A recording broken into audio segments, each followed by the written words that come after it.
warahmatullahi wabarakatuh. Perkenalkan, nama saya Ditya Darmawan, PM 18469.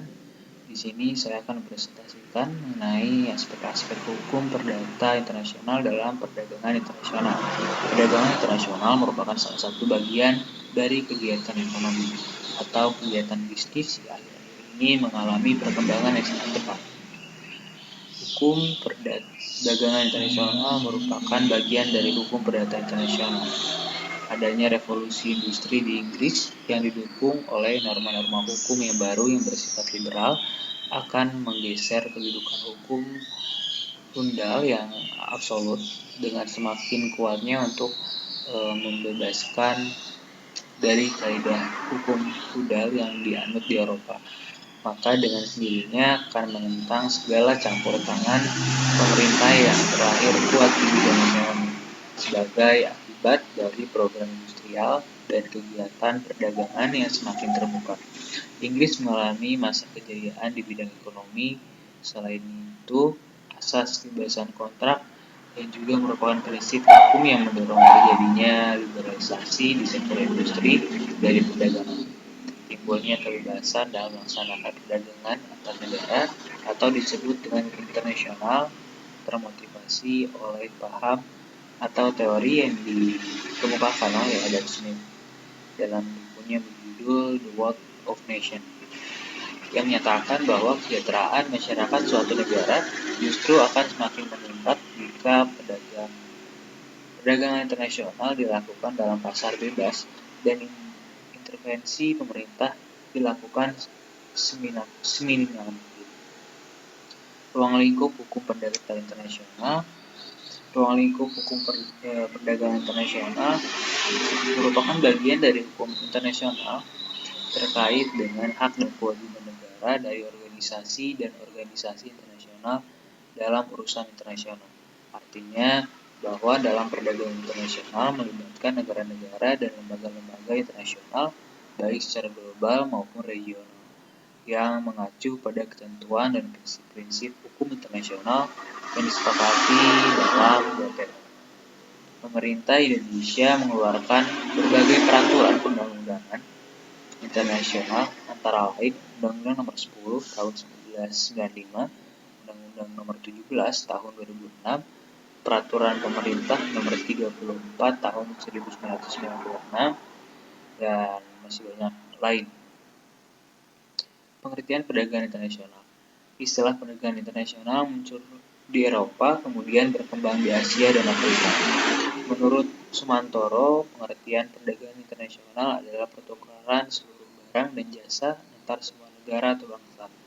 Istilah perdagangan internasional sebenarnya adalah kegiatan pertukaran barang, jasa, dan modal antar penduduk suatu negara dan penduduk negara lain. Dapat dikatakan bahwa perdagangan internasional tidak berbeda dengan pertukaran antar dua orang di suatu negara. Perbedaannya adalah bahwa perdagangan internasional, orang yang suatu kebetulan berada di negara yang berbeda, kaidah hukum internasional yang mengatur masalah perdagangan internasional yang diatur dengan hukum perdagangan internasional adalah kaidah hukum internasional yang mengatur tentang pertukaran barang, jasa, maupun modal antar penduduk dari suatu negara dengan negara lainnya, atau yang terjadi antar dua atau lebih warga negara yang berpenduduk subjek hukum yang berbeda negara. Transaksi atau hubungan dagang banyak bentuknya, dari berupa hubungan jual beli barang, pengiriman dan penerimaan uang barang, produksi barang dari jasa berdasarkan suatu kontrak, dan lain-lain. Semua transaksi tersebut syarat dengan potensi melahirkan sengketa. Umumnya sengketa dengan kerap dibeli oleh penyelesaian dengan negosiasi. Manakala cara penyelesaian ini gagal atau tidak berhasil, barulah ditempuh cara-cara lainnya seperti penyelesaian melalui pengadilan atau arbitrase. Misalnya hukum perdata internasional juga termasuk dalam kelompok hukum privat. Karena menyangkut hukum privat, maka hukum perdata internasional tersebut juga mengatur hubungan hukum antar pihak dalam suatu kontrak yang timbul dari hukum perikatan. hukum perdata internasional memiliki dimensi yang lebih luas dari sekedar yurisdiksi dalam suatu negara. Hukum kontrak sebagai bagian dari hukum perdata internasional memiliki beberapa asas yang bersifat universal, seperti asas kebebasan berkontrak, kontrak mengikat sebagai undang-undang bagi para pihak yang membuatnya, serta asas sepakat. Para pihak yang terlibat dalam kontrak atau perjanjian di mana isi yang diperjanjikan melewati batas satu negara.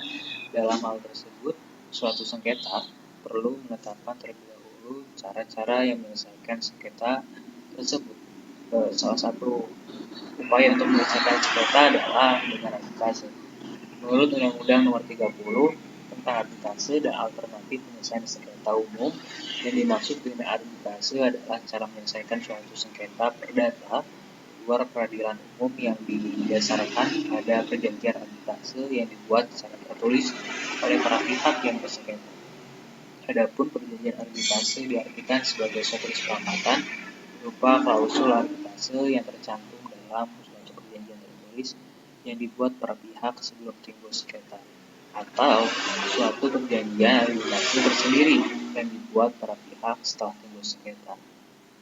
Kesepakatan atau aturan main yang perlu disepakati dalam arbitrase tersebut adalah menyangkut pilihan hukum atau choice of law, pilihan forum atau choice of jurisdiction, dan pilihan domisili atau choice of domicile.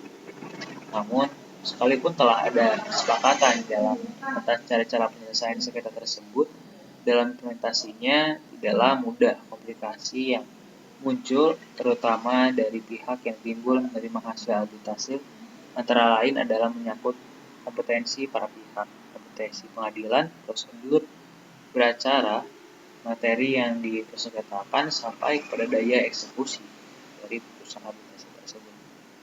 Hukum kontrak internasional sebagai bagian dari hukum perdata internasional pada dasarnya adalah hukum kontrak nasional, di mana ada unsur asingnya. Setiap negara memiliki kedaulatan hukum tersendiri, dan tidak ada satu sistem hukum di mana seluruh negara menunjukkan diri terhadapnya. Dengan demikian, sistem hukum nasional termasuk pengaturan dan kedaulatan pemerintah suatu negara dalam mengartikan kepentingan publik tidak boleh diabaikan dalam membuat suatu kontrak yang dimensinya internasional. Pendapat Saudara Guru Utama yang memandang kontrak internasional sebagai bagian dari sistem kontrak nasional telah diakui oleh doktrin atau telah diakui sebagai doktrin. Dalam kontrak dimensi internasional, penentuan pilihan hukum atau choice of law adalah sangat penting untuk menghindarkan terjadinya konflik of law, mengingat para pihak yang terlibat, empat transaksi dan sistem hukum yang terkait beda-beda dan bahkan mungkin bertentangan atau berkebalikan antar satu jurisdiksi hukum dan jurisdiksi hukum lainnya. Mungkin cukup sekian dari saya. Terima kasih. Assalamualaikum warahmatullahi wabarakatuh.